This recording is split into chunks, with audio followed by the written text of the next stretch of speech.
बिस्मिल्लाहिर्रहमानिर्रहीम। अस्सलाम वालेकुम दोस्तों, chit chat with MS series के इस एक और वीडियो के साथ हम आपकी खिदमत में हाजिर हैं।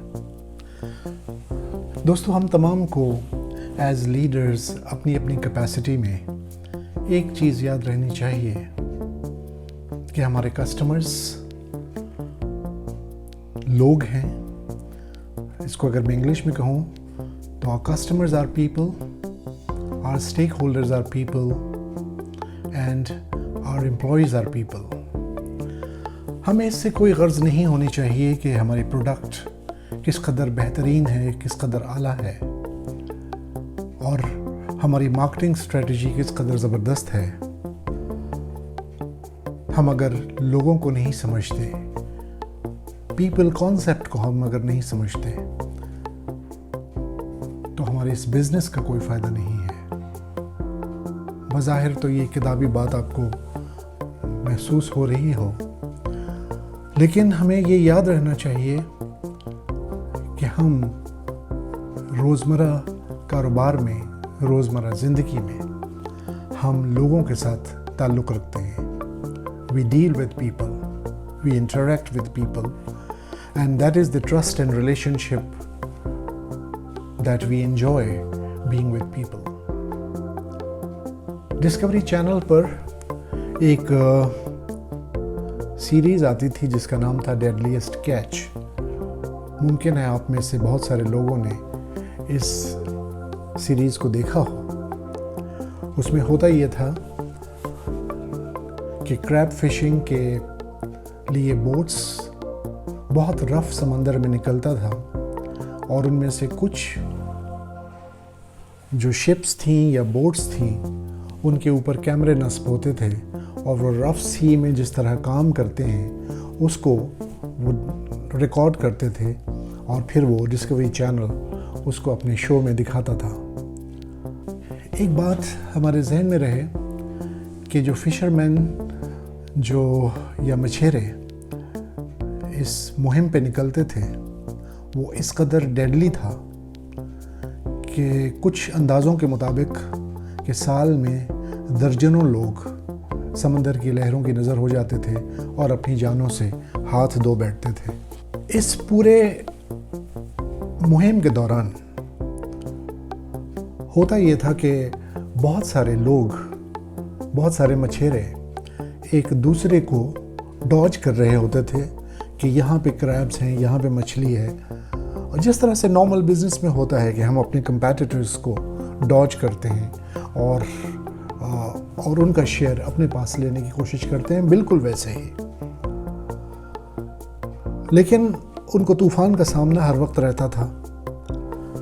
एक दफ़ा ऐसा हुआ और ये एक रैंडम लाइव एपिसोड जिसको शूट करके डिस्कवरी ने दिखाया। इन मछेरों को ये हिदायत की गई कि वो अपना सामान दोबारा बोट के ऊपर ले आए। इस रफ सी में होता ये है कि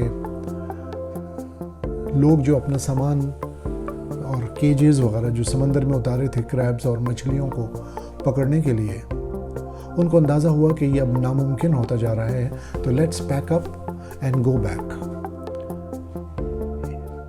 एक बोट जिसके ऊपर कैमरे नहीं लगे हुए थे और सामने वाली जो बोट थी जिसके ऊपर कैमरे भी लगे हुए थे और उन्होंने तकरीबन अपना काम मुकम्मल कर लिया था, उन्होंने रिकॉर्डिंग शुरू की।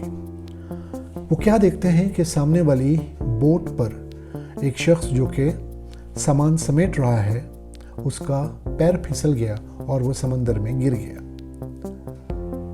चूँकि वो उसको शूट कर रहे थे और उनको नज़र आया कि वो किस तरफ जा रहा है, तो वो बोट तेज़ी से बढ़ी, बजाय अब इस बात का खौफ किए कि वो रफ समंदर के अंदर उतर रहे हैं और उनको नुकसान हो सकता है, लेकिन उन्होंने अपनी जान की बाजी लगाई और कोशिश करके उस बंदे को के करीब पहुँचे।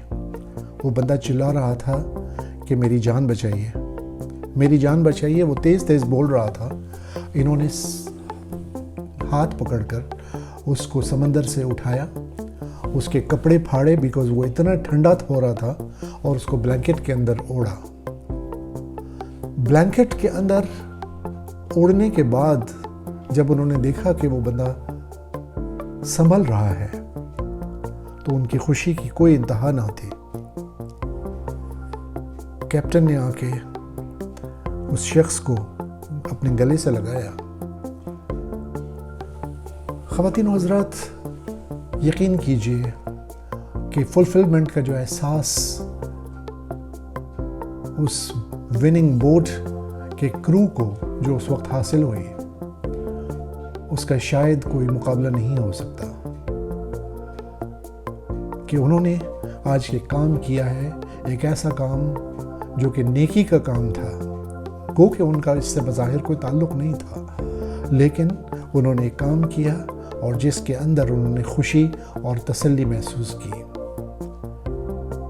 دوستو، کیا ایسا ہو سکتا ہے کہ ہم کسی دن صبح نیند سے اٹھیں اور صرف اس لیے دفتر جانے کا سوچیں کہ آج میں دفتر جا کر یا اپنے کام پر جا کر کسی کی مدد کر سکوں گا، کسی کی ہیلپ کر سکوں گا اور کسی کو کچھ سکھا سکوں گا۔ یہ لیڈرشپ کا ایک پیراڈائم ہے جس کے اوپر ہم تمام کو سوچنے کی ضرورت ہے۔ اپنا بہت سارا خیال رکھیے گا، انشاءاللہ پھر اگلے ویڈیو میں آپ سے ملاقات ہوگی۔ اللہ حافظ۔